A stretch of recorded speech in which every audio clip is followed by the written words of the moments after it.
कभी कभी क्या ठीक होने के लिए टूटना जरूरी होता है?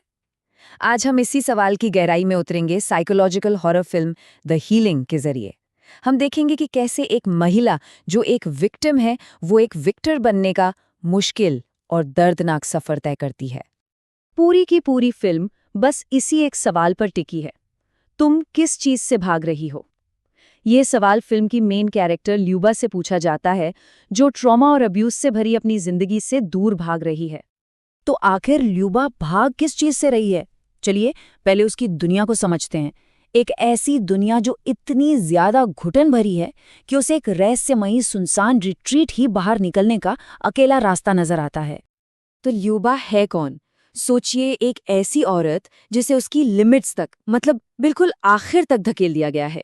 प्रॉब्लम सिर्फ उसके पति का अब्यूज नहीं है, बल्कि उसके बचपन का ट्रॉमा भी उसे आज तक परेशान करता है। इसे एक्सपर्ट्स कॉम्प्लेक्स ट्रॉमा कहते हैं। मतलब जब दर्द किसी एक हादसे से नहीं बल्कि सालों से चले आ रहे एक पैटर्न से मिलता है। और फिर आता है वो ब्रेकिंग पॉइंट, जब उसका पति सरगेई उसे अपने घूरते हुए बॉस के पास अकेला छोड़ देता है। बस ये बेइज्जती बर्दाश्त से बाहर हो जाती है। और ठीक उसी वक्त एक गैस स्टेशन पर एक अजनबी से मिला विजिटिंग कार्ड उसे उस रिट्रीट तक पहुंचने का रास्ता दिखाता है, एक लाइफलाइन की तरह। अब बात करते हैं कि ल्यूबा कैसे उस दहलीज को पार करती है, कैसे वो अपनी जानी पहचानी दुनिया को पीछे छोड़कर एक बिल्कुल अजीब और अनजानी दुनिया में कदम रखती है। ये सिर्फ एक कार राइड नहीं है, ये उससे कहीं ज्यादा है। ये एक तरह से उसके अचेतन मन में उतरने का सफर है। सड़क पर अचानक एक आदमी का दिखना और गायब हो जाना, सड़क का एक झील पर आकर खत्म हो जाना, एक चुपचाप नाव चलाने वाला बूढ़ा आदमी, ये सब इशारे हैं कि अब नॉर्मल दुनिया के नियम यहाँ लागू नहीं होते।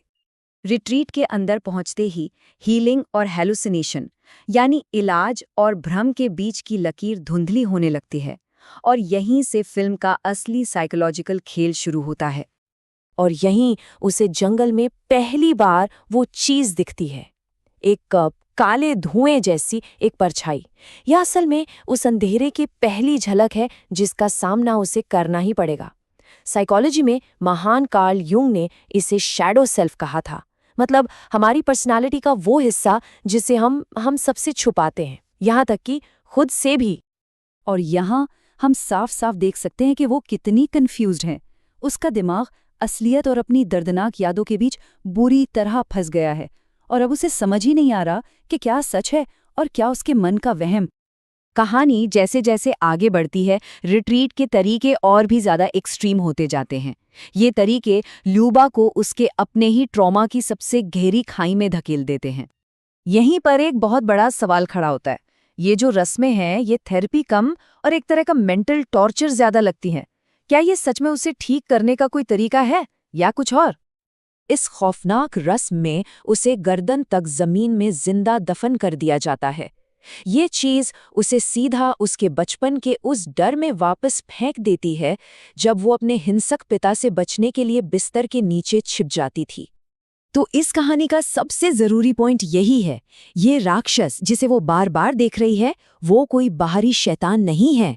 असल में ये उसी के दिमाग का एक हिस्सा है। ये उसकी अंदर की वो डरी सहमी बच्ची है जिसे वो सालों से दबाती आ रही थी। रिट्रीट एक आखिरी और सबसे क्रूर टकराव की तैयारी करता है। गुरु डेनिला के असर में ल्यूबा को लगने लगता है कि वो अपने पति सरगेई का सामना कर रही है और खुद को बचाने के लिए वो एक आदमी का खून कर देती है।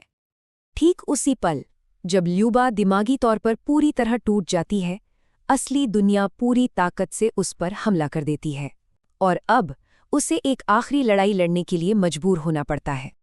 उसका असली पति सरगेई उसे ढूंढता हुआ वहां आ पहुंचता है, लेकिन वो उसे बचाने नहीं आया है। विडंबना देखिए, वो उसे वापस उसी कैद में ले जाने आया है जिससे वो भागने की कोशिश कर रही थी। अपने गाइड डेनिला के मारे जाने के बाद ल्यूबा को एक भयानक सच का एहसास होता है। अब उसे बचाने वाला कोई नहीं है। अगर जिंदा रहना है तो हिम्मत खुद ही जुटानी होगी, अपने अंदर की ताकत को खुद ही ढूंढना होगा। और बस यही वो पल है, ये उसके बदलने का पल है, जहां ल्यूबा आखिरकार अपनी ताकत वापस हासिल कर लेती है, जहां वो एक शिकार बनना छोड़ देती है। वो आखिरकार समझ जाती है कि वो धुएं वाला जीव कोई और नहीं बल्कि उसका अपना डर है, उसकी अपनी डरी हुई बच्ची। और इस बार उसे भगाने के बजाय वो उसे गले लगा लेती है, उसे अपना लेती है और अपने उस डर को ही अपनी ताकत बना लेती है। एक आखिरी जबरदस्त ट्विस्ट में वो अपनी इसी नई ताकत का इस्तेमाल सरगेई का सामना करने के लिए करती है।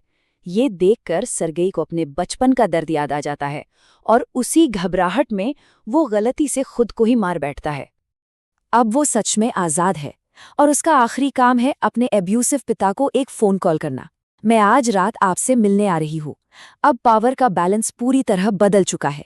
उसकी आवाज़ में डर नहीं बल्कि ताकत है, ये बताने के लिए कि अब वो विक्टिम नहीं रही।